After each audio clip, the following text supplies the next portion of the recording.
So with the potatoes that we were growing from the dumpster, I went with viewer advice and used 2 of these plastic waste baskets that were salvaged from the public school dumpsters, and I went ahead and put the potato cuttings, cut it up into a couple different pieces with each with their own little sprouts, and put them in there with just enough soil to cover them.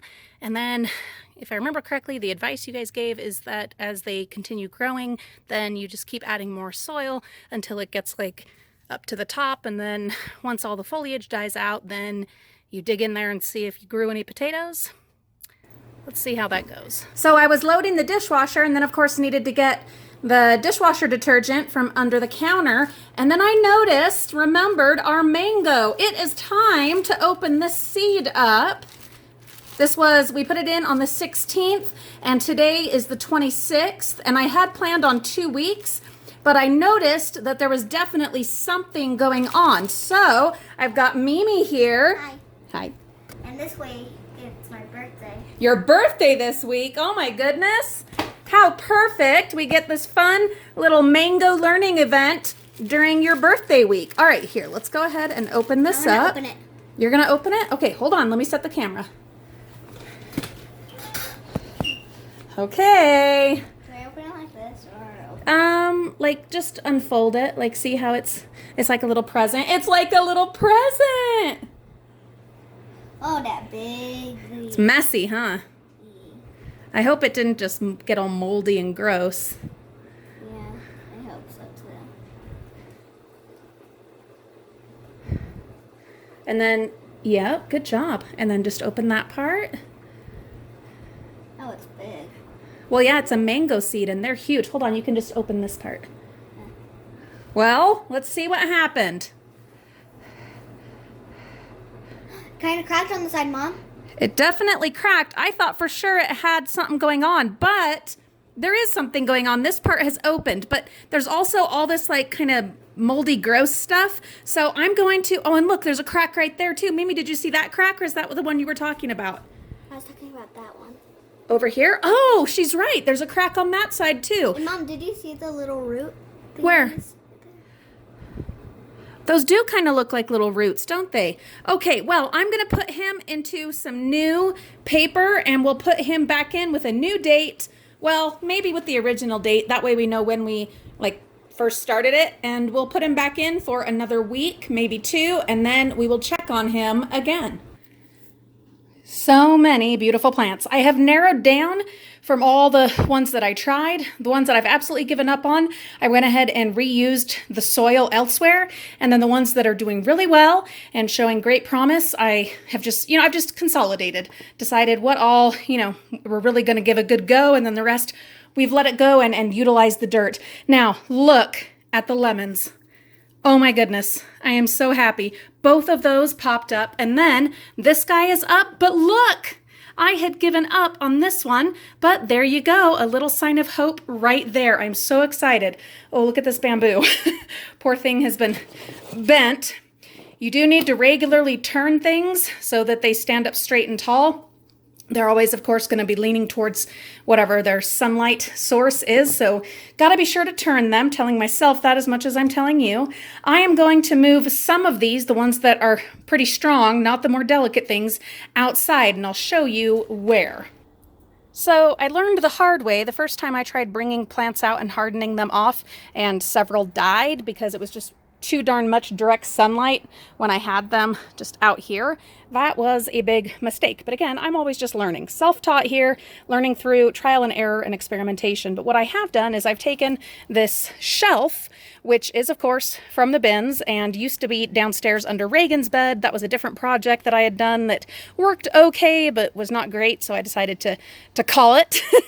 And I moved the shelf out here, and then I've got some of this plastic that is from some of the broken frames that we have found, and I've got that out here just with some clear Gorilla tape that is also from the bins taped on, and I'm just putting some of the stronger plants out here for about 2, maybe 3 hours max in the sun with this plastic there, and hopefully that will be a good start for hardening them off. Again, it's all experimentation. Let's see how it goes. It's definitely not a greenhouse, but I mean, it's an improvisation, and I think it'll work.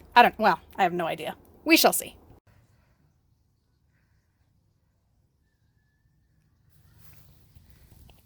That beautiful succulent that I transplanted is doing really, really well right here in this pot.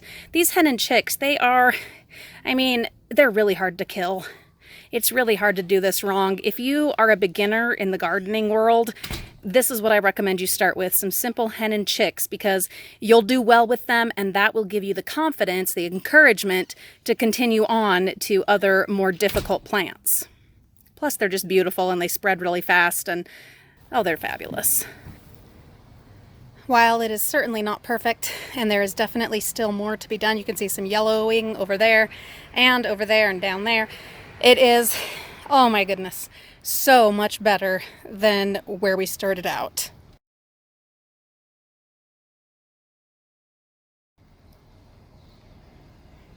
Eventually, I will make my way in over here and get that yellowing, and then over here close to the house, work on that as well, and at some point get in down there and get that cleaned up. But my back and the sun have said that's enough for now. Oh, not just the sun and my back, but this little guy right here. Yeah, though I practice all my safety measures and make sure I have an EpiPen, when the wasps start coming and hanging out, that's my cue to go somewhere else. An interesting thing that I have found and wanted to talk about are volunteer plants. So I had so many seeds not work, or seedlings. They might have popped up, but then they just didn't work. But here is the weirdest thing. Life is so funny, especially when it comes to gardening. Somehow, some way, the plants, the seeds that are spread by the wind or other means and start on their own in various places, sometimes, for some reason, they do better than the ones that we are trying on purpose to make happen. Case in point, this is a peach tree. One of the seeds, one of the peach pits from one of my peach trees in the backyard, it fell, it rooted, and it started this gorgeous little peach tree. I've had so many, and they were even little volunteer ones that I tried to plant somewhere and make happen. I've had so many that I've pitted and taken the peach pit and tried to make that grow, and they just didn't work out, like hardly ever, maybe 1 out of 5. But this little guy who was doing it all on his own, just with nature, is beautiful, gorgeous. So I dug him up and moved him into one of the pots from something that didn't end up working out. Oh, this one's not marked. That's weird. It was one of the seedlings that didn't work. I sifted through the dirt to make sure we got out anything that was left from that, whatever the seed was that didn't work. Put him in here and have given him some water and a little bit of kind of dappled sunlight.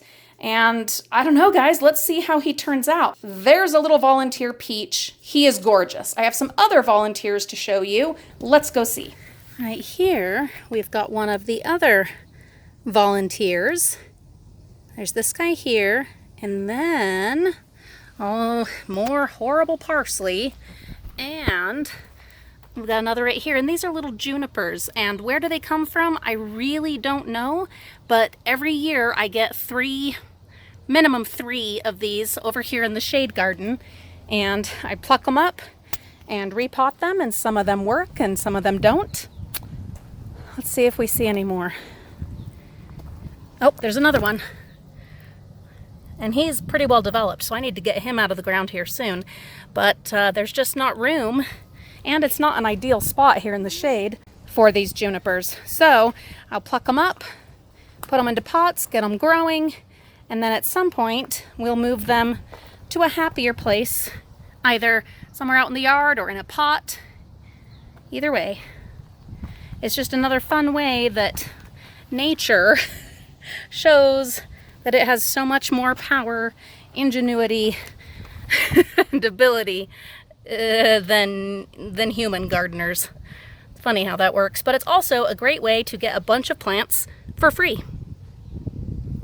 Takes some care, takes some time, but I've gotten so many free plants this way, and if you've done any amount of gardening, you know it's expensive.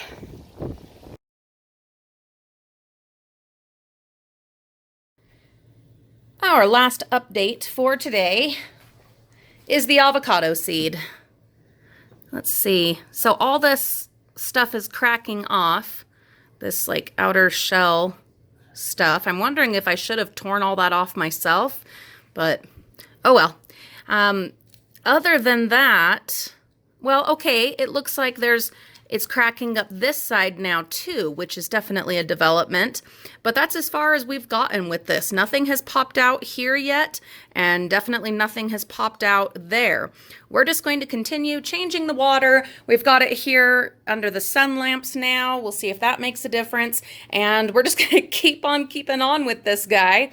He's sitting here very happily next to our volunteers, the peach and the junipers, and what a lovely little neighborhood this is. These are the ones that I've got inside right now. I do have some out on the porch and out in my little makeshift cold frame kind of little greenhouse shelves out there. So many fun things, so much beautiful plant foliage and happiness. Even since the last time that I recorded the lemons for this video, so just a couple of days ago, look at how much they are already just going to town. Oh, I'm so happy. That is wonderful. That guy went ahead and popped up. This one is huge. Good things happening. So many signs of hope and life, and it's just happy. Just straight up happiness for me. Thank you so much for coming along. Have a wonderful day. We will be back with some more updates on all of these fabulous dumpster salvaged treasures and volunteers, and we'll bring you along for all of it. We'll see you all real soon. Bye-bye.